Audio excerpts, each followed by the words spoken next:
In thy dance, divine dancer, freedom finds its image and dreams their forms.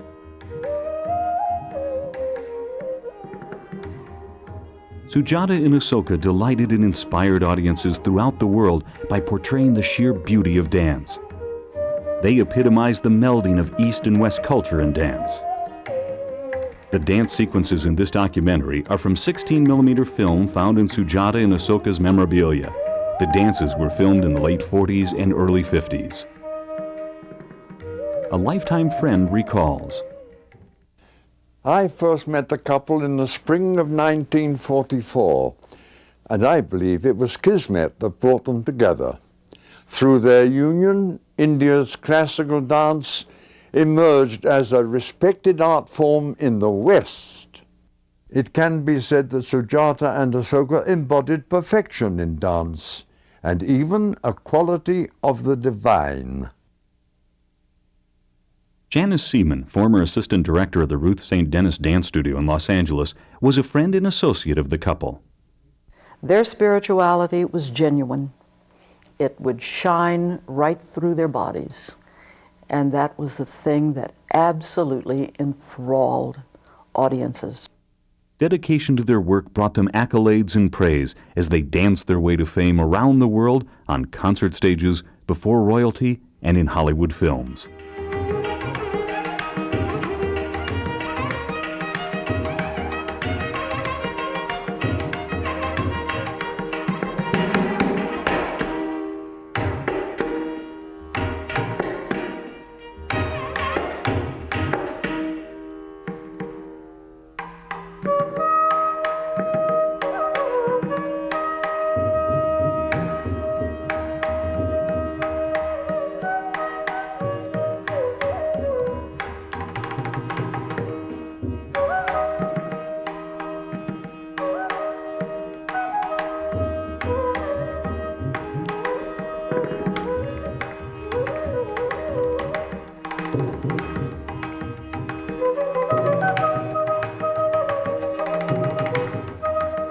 The story of Asoka and Sujata is truly a love story.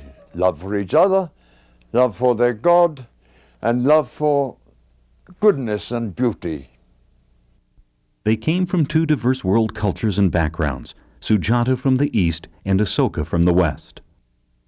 Their meeting was considered by all who met them destiny. Asoka was born Ernst Rubiner in Hanover, Germany. At a very young age, he showed talent and flair for dancing. He first performed with the Hamburg Opera Ballet at the age of 6. Ernst's interest and talent in ballet was a surprise to his mother. Ballet and opera didn't seem to us a good career for our son. His father was chief of police. However, when Harald Kreuzberg, director of the Hamburg Opera, came to us and told us of the boy's talent and potential, we agreed to support Ernst in every way we could. When Ernst turned 15, he decided to go solo with his budding dance career. He used the stage name Barbaco. Asoka, in his own words, explains. A theater director advised me that I should take on a partner, so I teamed up with another young dancer from the ballet. Although they were only teenagers, they received acclaim and danced on stages throughout Germany. By chance, Ernst saw a short film featuring Uday Shankar, the famous dancer from India.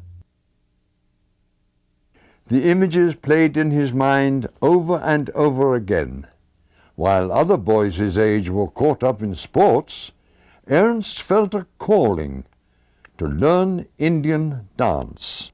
He was greatly influenced by Ram Gopal, who created an expanded style of movement which inspired a whole new generation of artists.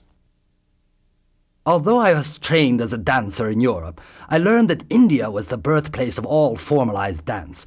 I collected books on the subject, and my dream was to go to India to learn the classical dance called Bharata Natyam. At this time, the war was breaking out in Germany. I begged my father to help me leave the country and escape the war. To my surprise, my father agreed to help me, and he paid my way to India. Ernst was forced to cross the Swiss border into Italy like so many others escaping Germany. Traveling was arduous, and after weeks of traveling alone, he boarded a ship in Genoa, sailing for Colombo in Sri Lanka, then known as Ceylon. I suffered a bad accident in Colombo. I broke my knee. This was a devastating experience, but with all the determination I could muster, my knee healed perfectly in a matter of weeks. I was then ready to pursue my goal, dance school in Madras. A month after I landed in Bombay, I was fortunate enough to be a weekend guest of a Maharaja and his son, the prince, at their palace. Realizing how determined I was to learn the Indian dance styles, the prince became my benefactor and helped me find the best teachers in southern India at the school in Madras. By tradition, only male students of Indian birth were admitted to schools of dance in India or accepted as students of gurus of dance. Ernst was admitted as the only blue-eyed European in the dance school. He was the oldest. Others were 8 to 13 years old. I went through torture in the beginning. The movements were almost impossible postures of the spine, neck, arms, legs, fingers, and toes. Asoka explained to me that to learn the technical movements of Indian dance is a monumental task. These are his sketches to help him remember each placement of the fingers.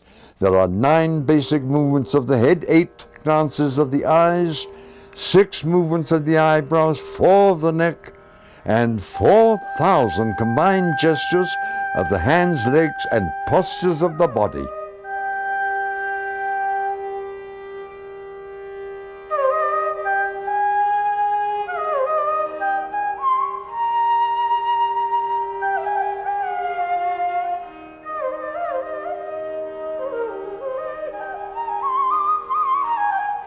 Modern dancers admire the suppleness and self-possession of dancers trained in Indian technique, for it requires grace, versatility, speed, and technical brilliance. My body was worked on and forced into painfully awkward positions. Someone would walk up and down my back, arms, and legs. The pain was intense, and I was sore all over for weeks. Ernst was determined to learn. His spirituality and art began to merge.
Gina Clark is a former professor from Baruch University. She was born and raised in India. In modern Indian classical dances, often the themes are also religious. They're taken from the lives of the Hindu god Krishna and Rama, or Shiva's life, or any of the ritualistic presentations are manifested in dance.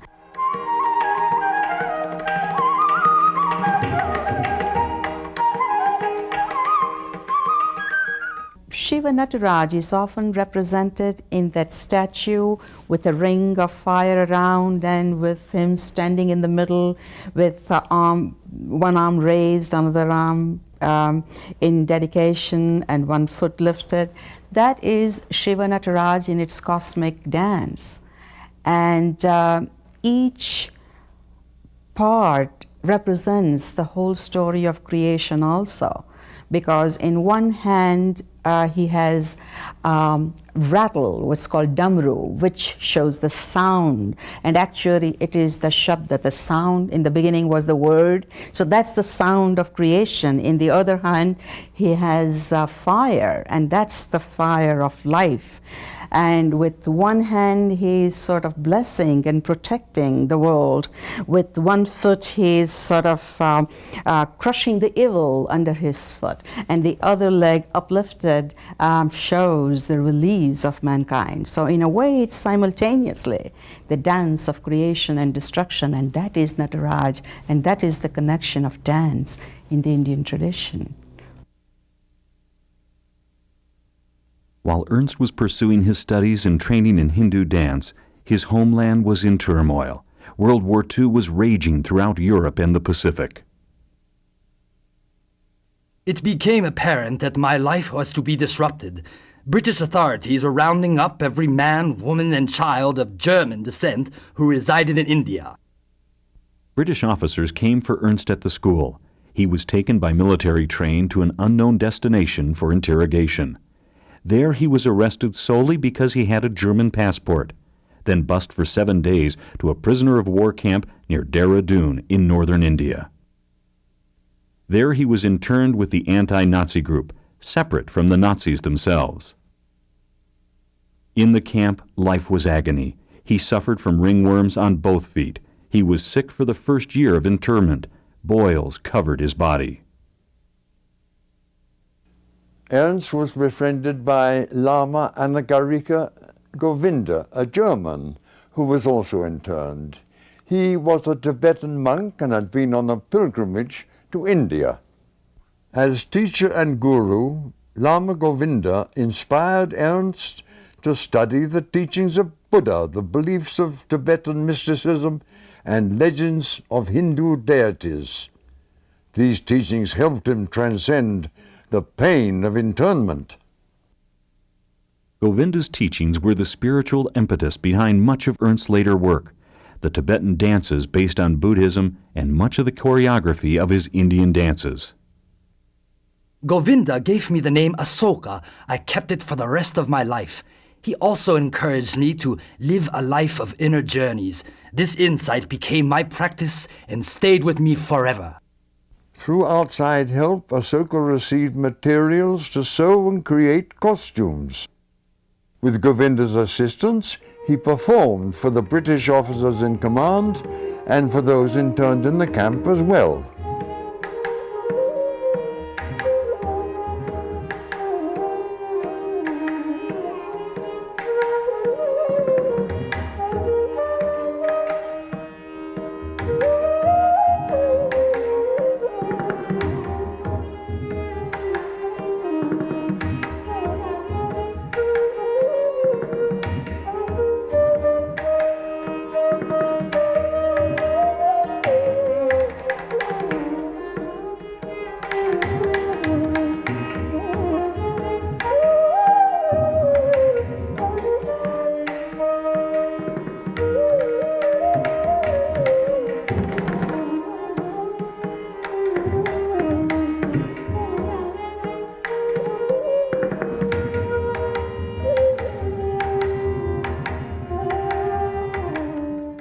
The biggest change for the young German came via a newspaper clipping.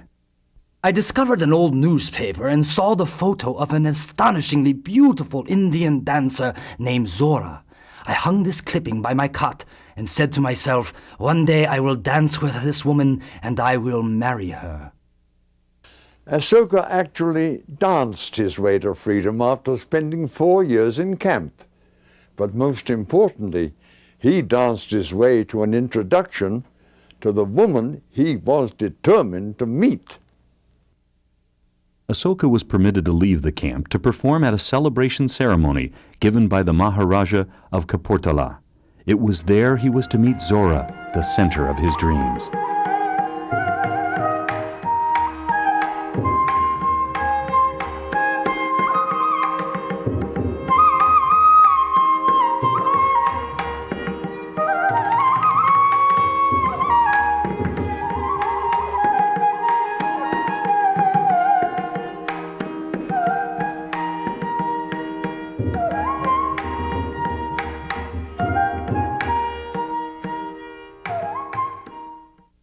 Sujata begins her story in her own words. The year was 1944, and the Maharaja of Kapurthala commissioned me to dance at his summer palace. At this time, I was known as Zora. I was raised in an Indian Christian family in Bombay.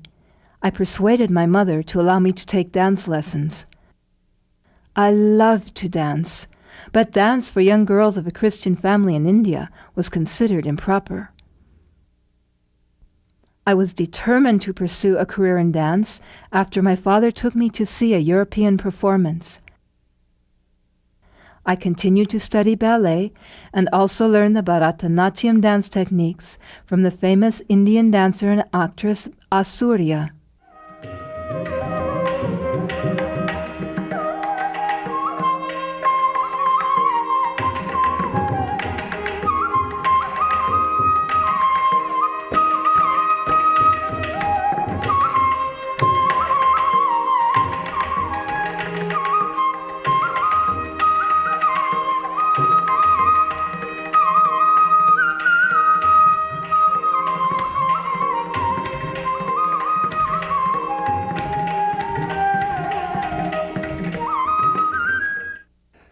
By the time Zora was in her late teens, she had appeared in movies, on stage in Bombay and Delhi, and was acclaimed as one of India's most talented specialty dancers. Specialty dancers in India were trained in classical styles, but they also broadened the techniques to include improvisation for entertainment. These were the days before television. Live shows were shown in hotels, clubs, and private homes.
I think that Zora's life and career really began when she met Asoka. The Maharaja of Kapurthala had recognized the talents of both Asoka and Zora. He had a plan. He contrived a meeting between them. He wanted them to dance together. The plan succeeded. Not only did they dance together, but they fell in love, and within a year they were married and on their way to a career that would take them around the globe. Lama Govinda attended our wedding and gave me the name Sujata. From that time on, we were known as Sujata and Asoka, both on stage and off.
couple worked on their art together, designing costumes, improving techniques, perfecting choreography, performing only for special occasions hosted by Maharajas and other dignitaries. Their first public debut together was performed at the famous Taj Mahal Hotel in Bombay. They danced Radha and Krishna.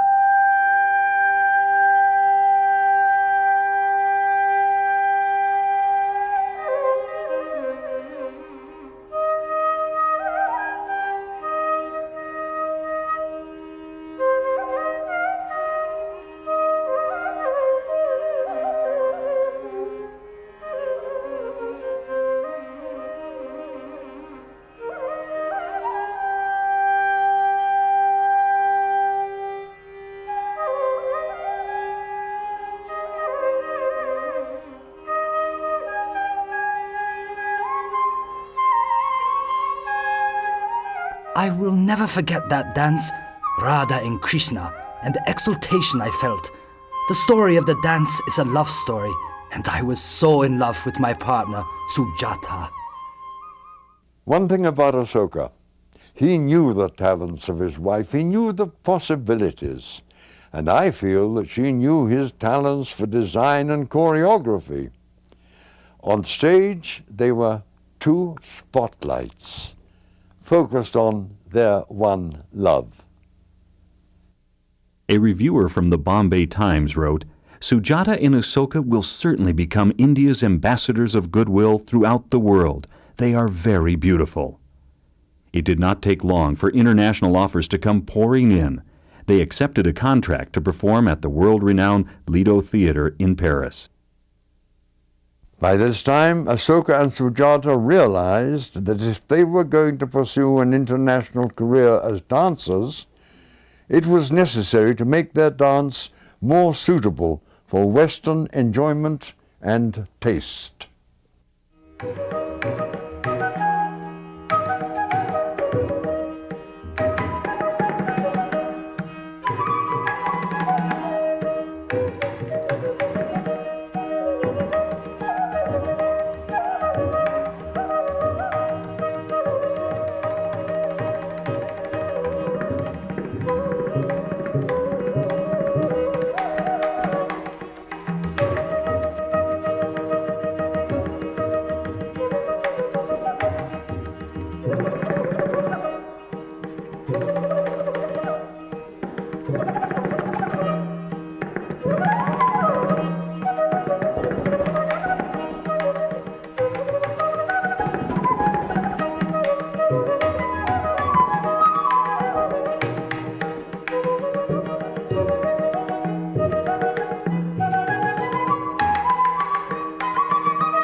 Technique in Indian dance is so rigid and precise that Asoka and Sujata were afraid the Westerner could find it literally boring. Indian dancing stirs and exalts the spirit. It is emotion expressed through mime, gesture, rhythm, and music. To the Hindu, the urge to dance is not purely physical, but also comes from the need to worship and from emotional impulses.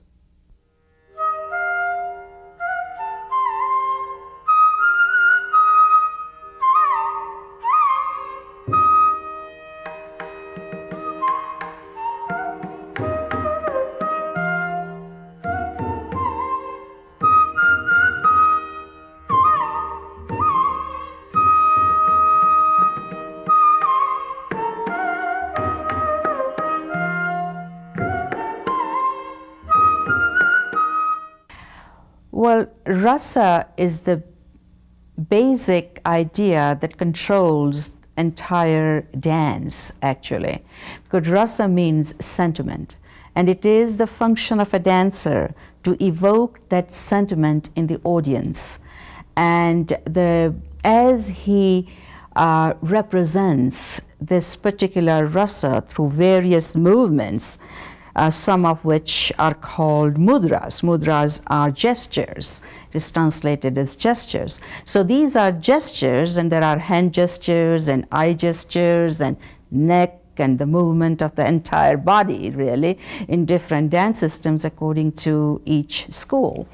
And these evoke that rasa not only in the dancer really is recreating this through various mudras and the rhythm and the beat and his acting, his dancing in the audience. And therefore the audience is a very important part in Indian dancing, because the audience has to understand the language of the dancer as to what each mudra stands for. One of the most remarkable features of Sujata was her hands. She had exquisite hands.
Their debut in Paris at the Lido met with reviews that heralded the couple as the sensation of the season.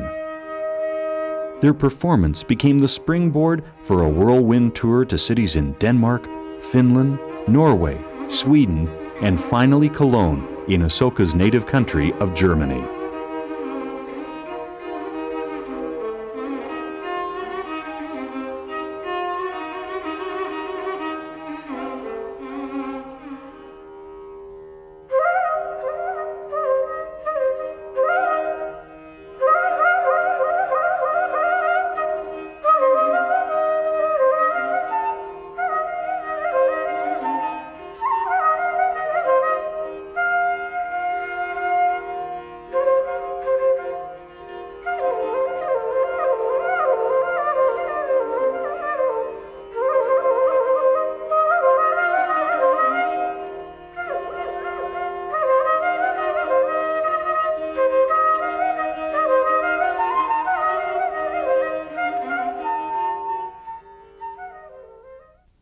When Asoka spoke of his return to Germany after the war, he would break into tears.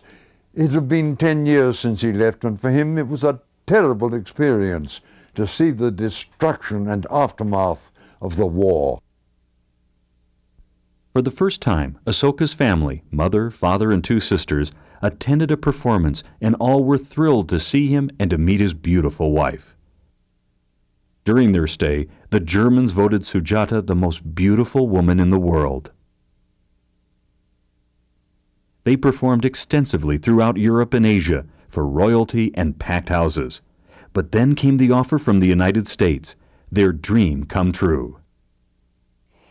In 1949 and 1950, American audiences had very little interest in Indian dance. In the early 1900s, Ruth St. Denis had introduced Indian dance to America, and it was wonderfully accepted and quite popular.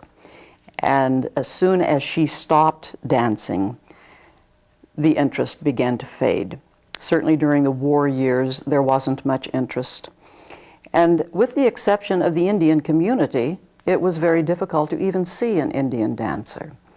The Indian community would invite dancers to come and they would host programs, but Western audiences had a very hard time dealing with the exoticness of the music and the length of the programs and the lack of understanding of the themes of the dance itself.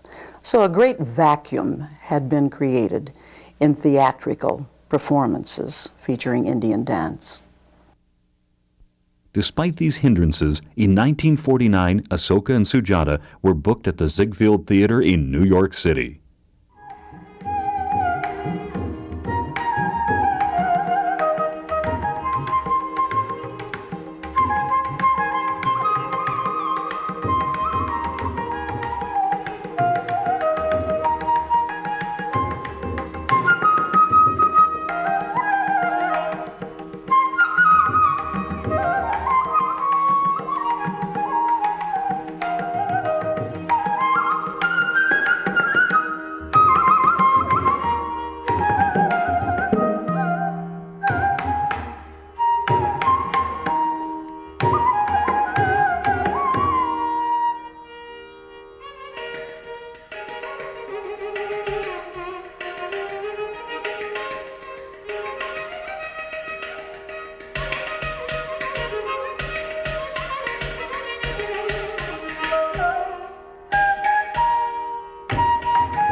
The New York Times said of their performance, downright ravishing. Walter Terry of the New York Herald Tribune said, Sujata and Asoka are a handsome pair. Their costumes are fabulous and authentic.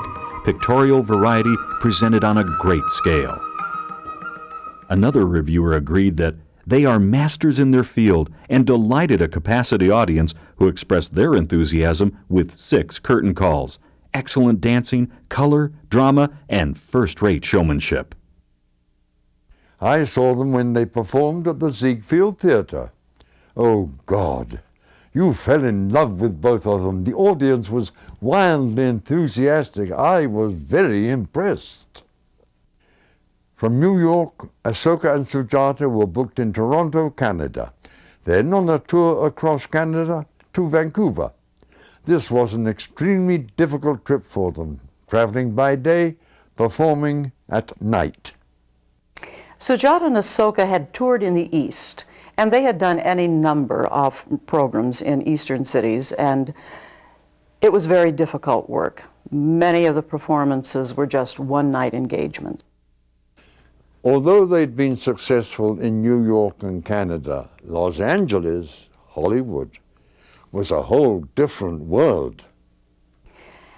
Their agent had booked them into a small theater in Hollywood for a week's performances.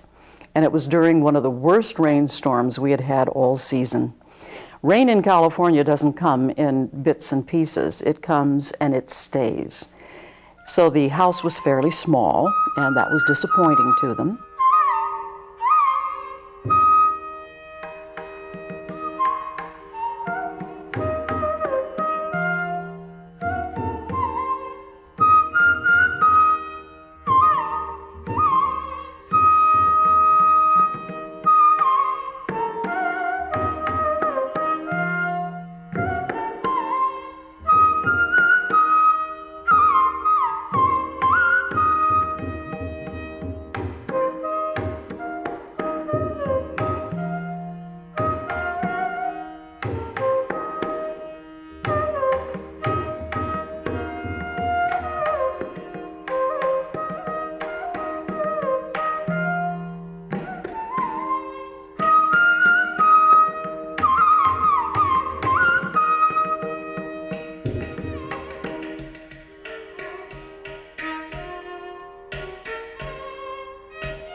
Their debut in Los Angeles was chronicled in the Los Angeles Herald by W.E. Oliver. For what they do, there is no more personable dancing pair on the stage. Doubtless, the material has been stylized in the direction of theatrics for Western tastes, but what they do is near perfect in performance and staging.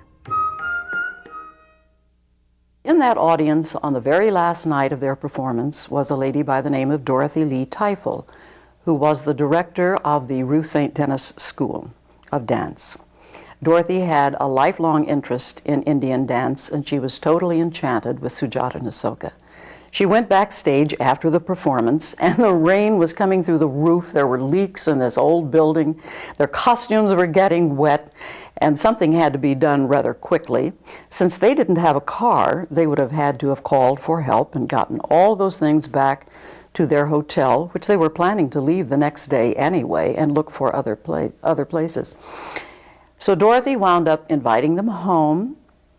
They drove home, unpacked, had dinner. They stayed for 4 years. Fortunately, destiny blessed them with the sponsor they needed in Dorothy Lee Teifel, a well-known Hollywood figure. She helped them book performances throughout the Los Angeles area.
After success on stage, the couple was prepared to try their luck at a Hollywood film career. Sujata and Asoka began their film career in a very interesting way. It was through the efforts of Dorothy Lee, who knew Jack Cole, who was a very, very well-known choreographer, both on stage and certainly in films at that time, that they first got their big break. Jack Cole decided that Sujata might be right for the role of the gypsy girl in The Merry Widow, even though it really wasn't a dancing role per se. The reason it was so important for this to happen was, as most of you know, you have to have your guild card before you can be hired. And of course, you can't be hired unless you have a guild card. So there's always a little bit of a problem making that first assault on the film world. Sujata did do the gypsy girl quite beautifully in the film, and later, of course, they were able to include Asoka because he had to partner her in later films where their dancing really had a chance to shine. With Sujata's debut performance, they became a staple of Hollywood films. They went on and worked with such Hollywood legends as Tyrone Power, Arlene Dahl, Alan Ladd, Vera Ralston, Rock Hudson, and Rita Hayworth. They appeared in movies produced by Universal, Paramount, Warner Brothers, 20th Century Fox, MGM, and Columbia. The challenge for Sujata was accepting Hollywood's perception of Indian dance. One thing that was very difficult for Sujata here in Western culture was the pressure that perhaps filmmakers in particular would put upon her to distort the dance a little bit, change the costume. They wanted flesh and bare legs, and traditionally Sujata always wore the very modest trousers under these long skirts. And in one of the films, they somehow managed for her to have to get rid of those for this dance sequence, and she was not happy with that at all. She really had a sense of great dignity. She was terrified that Indian dance would be looked upon as some exotic entertainment that you'd find in carnivals, which you all remember that era with the Hawaiian and the cellophane skirts and the phony belly dancers and all of those aberrations of ethnic dance. She wanted it kept elevated because that's the way she was connected with it. And so she was always very, very concerned that she was dignified at all times, and even though these dances can be very provocative, that provocativeness was never accomplished with wiggly hips or inappropriate movements. That provocativeness was a spirit and a feeling that she was able to give it without cheapening it in any way. And that was very important for American audiences to understand, because they were not used to seeing dance like that. Their dance was sensual majesty. It was not sexuality. It was two beautiful people being romantically in love. They expressed sensuality in unobtrusive ways. The audience was always thrilled. The film work was amazingly important to their concert career. There's something about being in a film, at least for American audiences, that verifies your work, and they were able to use it on their billboards and in their advertising that they had just appeared in a recent film, that they had been featured in a recent film, and that helped them tremendously with their bookings. Regardless of their success in Hollywood, they remained dedicated to performing live on stage because they could retain the elegance of their art. The couple was given a contract for a show in Las Vegas to perform between acts of the Mario Lanza show. At the same time, they were making a movie. They ran from their Vegas performance to the dressing room, quickly changed, then to the plane and to Los Angeles. Back and forth they went. Despite a grueling schedule, we never tired. Spirit energized us.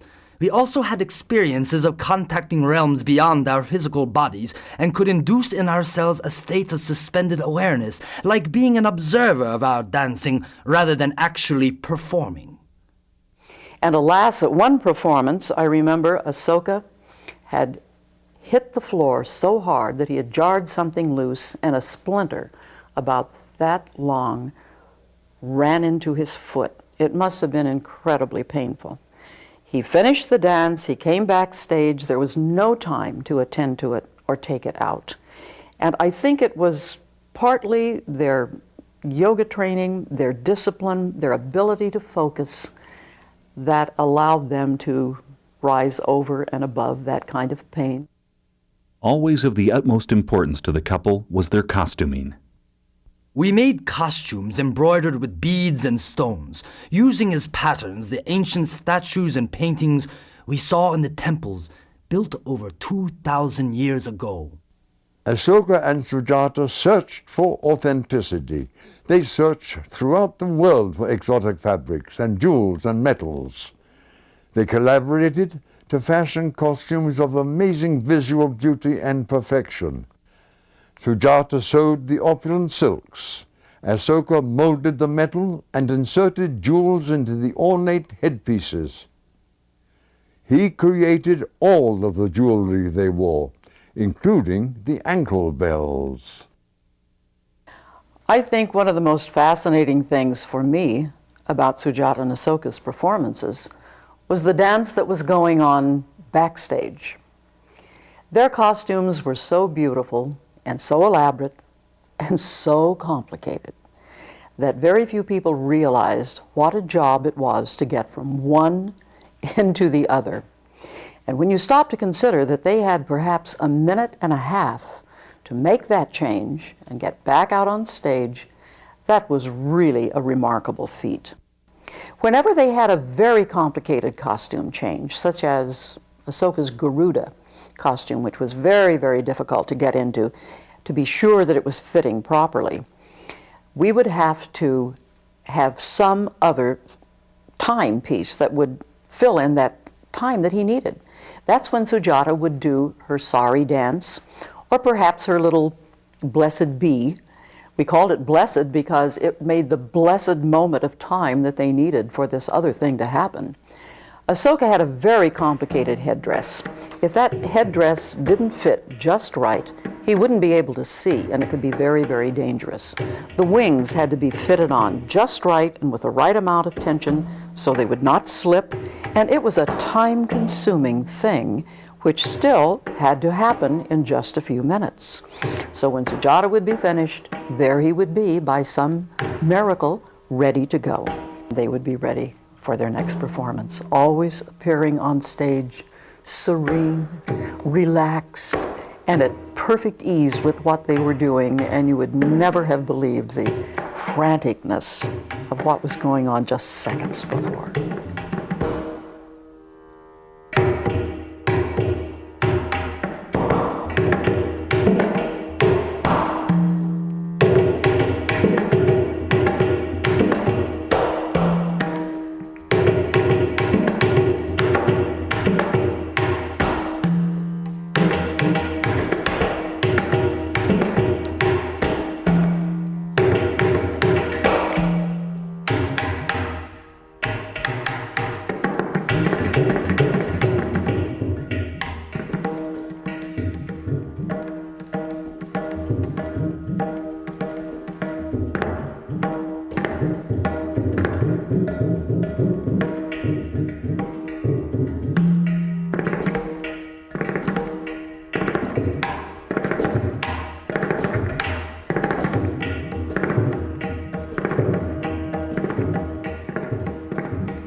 By this time, Asoka had choreographed his Tibetan legend, The Oracle. This was extremely popular with audiences and was added to their repertoire. The Japanese government invited Asoka and Sujata to perform in Tokyo and to study with instructors of their dance form known as kabuki. Their time in Japan was very special to them. They learned the Japanese style of dancing, and Japanese audiences delighted in their talents and in their exotic costumes. I found them extraordinarily calm and serene. They were lovable, not only because of their dance, but also because of their remarkable composure. They made a great impact on directors and actors with whom they were working. In the late 70s, the couple sailed to Italy. The world-renowned director Federico Fellini cast them in his movie Juliet of the Spirits. Fellini noticed Asoka's composure and asked him to teach him yoga and meditation. He even insisted Asoka sit by him during the filming. Retirement, as the Western world knows it, never occurred to Asoka or Sujata. After moving to Sedona, Arizona in 1981, they continued performing, creating costumes, and teaching dance and yoga. Sujata and Asoka had a dance partnership that lasted over 50 years, and a marriage which lasted until the end of their lives. It's very difficult to define a contribution because it means something a little bit different to everyone. But I think what they did so beautifully, and probably what was their main objective, was to create for American audiences a sense of beauty that they felt about India and India's art of dance.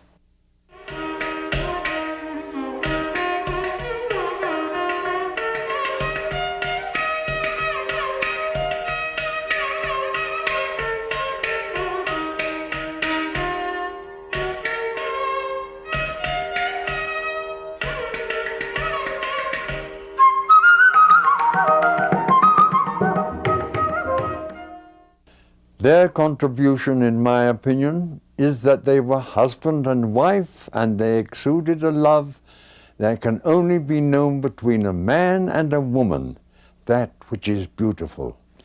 They were beautiful, and they loved each other, which was obvious every time they performed. Experience taught them never to question the power of faith in each other or their faith in God. This is what I remember most in my old age.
Sujata and Asoka's gift to the world was their dedication to beauty and goodness. They lived this philosophy in their art and in their lives. Sujata and Asoka had an intense spirituality with their dance. Spirituality isn't often connected with dance in the Western world, but they thoroughly and completely believed that they were dancing in God. They always, backstage, before they went out to perform, had a little ritual which was very, very meaningful to them, and I believe they kept it with them almost all their lives. And it went something like this in a very modified form. And it starts, to God we dance. For God we dance. In God we dance.